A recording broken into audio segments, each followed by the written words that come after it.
Ia juga dilatih bekerja keras dan tidak malas-malasan. Katu juga merupakan anak yang rajin membantu ayah dan ibunya di rumah. Setelah selesai, baru ia berpamitan untuk pergi bermain dengan teman-temannya. Ayah, ibu, aku mau pergi bermain dengan teman-teman ya. Suatu ketika, Katu melihat anak kakak terseret arus sungai yang deras. Tolong, tolong, tolong! Teriak anak kakak itu. Katu bergegas menolongnya, anak kakak pun tertolong. Namun, telinga Katu terbentur batu kali. Cus! Aduh, aduh! Dengan tergopoh-gopoh, Katu pulang ke rumah. Sesampainya di rumah, ia langsung dirawat oleh kedua orang tuanya. Namun, luka di telinganya terlalu parah, sehingga mengakibatkan cacat pendengarannya. Setelah kejadian itu, Katu selalu diejek oleh teman-temannya.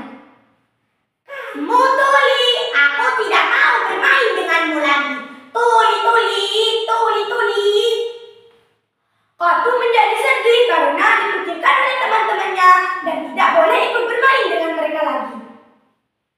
Kedua orang tua Katu menasihati Katu supaya bersabar dan tidak bersedih lagi. Di balik musibah, pasti ada hikmahnya. Katu pun selalu berdoa kepada Tuhan akan kesembuhan telinganya. Ya Tuhan, berilah aku kesabaran serta kesembuhan dari penyakit yang saya alami.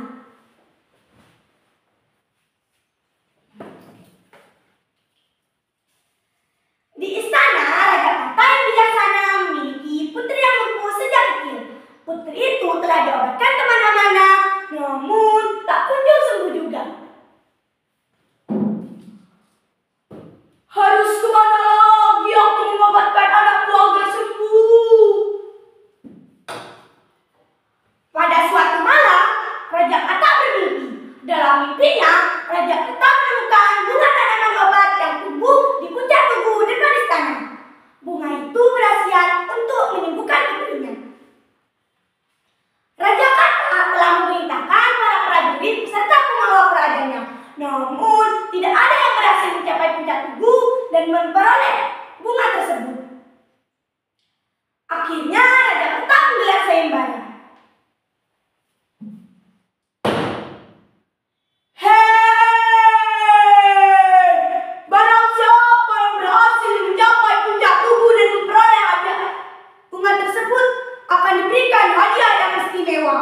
Jika dia didapat, ia akan dinikahkan dengan putri saya. Jika dia perempuan, maka akan diberikan harta yang melimpah.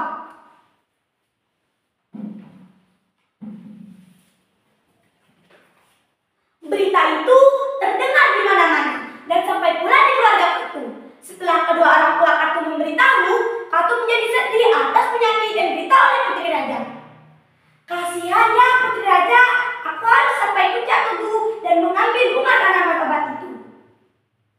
Katu bermaksud menolongnya tanpa menyulitkan apapun hadiahnya. Kedua orang tua Katu sangat mendukung maksud baik anak kesayangannya itu. Dari berbagai pelosok negeri Kata, datanglah peserta sayembara untuk memperoleh hadiah tersebut. Silih berganti peserta sayembara menaiki tugu, namun tidak ada yang berhasil. Hal itu karena mental mereka yang lemah mendengar cemohan dan ejekan lawannya. Aku saja yang bertubuh kekar dan kuat tidak sampai puncak, apalagi kamu. Hingga beberapa minggu belum ada yang berhasil mengambil bunga tanaman obat itu. Kini tiba giliran Katu untuk mencoba. Aku harus sampai puncak. Dengan kerja keras dan tekadnya yang bulat demi kesembuhan sang putri, Katu juga mendapatkan cemohan dan ejekan dari lawannya. Karena Katu tuli, Katu tidak mendengar cemohan dan ejekan dari lawannya. Tentu saja, cemohan dan ejekan lawannya itu tidak berpengaruh. Katu berusaha sekuat tenaga untuk menaiki tugu. Akhirnya, Katu mencapai puncak tugu dan mengambil bunga tanaman obat itu untuk diberikan kepada raja. Inilah hikmah di balik musibah yang dialami Katu. Ternyata mimpi Raja Kata benar. Setelah minum ramuan bunga tanaman yang diracik oleh tabib istana,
Sebelum